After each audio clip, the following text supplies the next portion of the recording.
Rules of transfer of ownership from seller to buyer. Sale of Goods Act 1930 transfer of property. The transfer of property in goods basically means transfer of ownership of goods from seller to the buyer. Mainly in this chapter, we will see the rules regarding the transfer of property in these goods from the seller to the buyer. Before learning the rules, we will first see what are the different types of goods, and as the rules for transfer of property will differ depending on which type of goods are involved in the contract.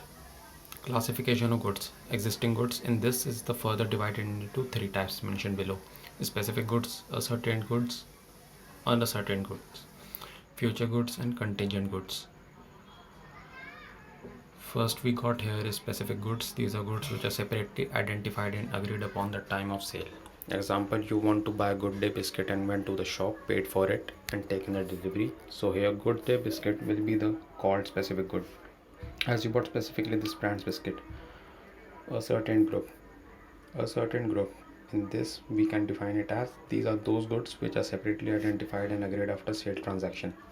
Example, you want to buy Good Day biscuit and went to the shop, paid for it, and later on, after paying for it, you decided to buy Oreo biscuit. Here this will be the case of a certain goods because the change is getting done after the sale transaction, after payment is made. Next we got here is future good. Goods which will come into existence at a future date time. They don't exist at the time of sale.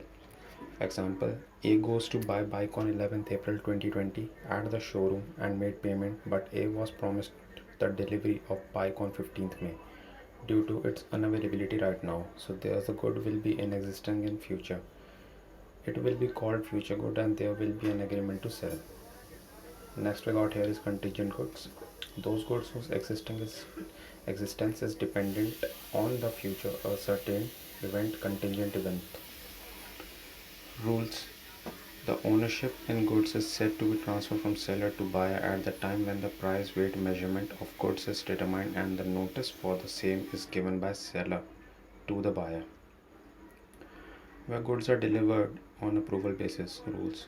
The property in goods passes from seller to the buyer when the buyer gives his approval on acceptance to the seller and does any other act of giving approval to the transaction, like consumes goods, resells the good, or to the third party, etc. When buyer does not give his approval on acceptance to the seller but retains the good without giving the notice of rejection beyond the time fixed for return, and if no time is fixed after the expiry lapse of reasonable time. Example, A agrees to sell B 10 liters of mustard oil from 100 liters of oil available with A. B agrees and paid the price for the same to A. So here till the time 10 liter oil is separated from 100 liter oils of available, it will be called under certain goods of property and in goods.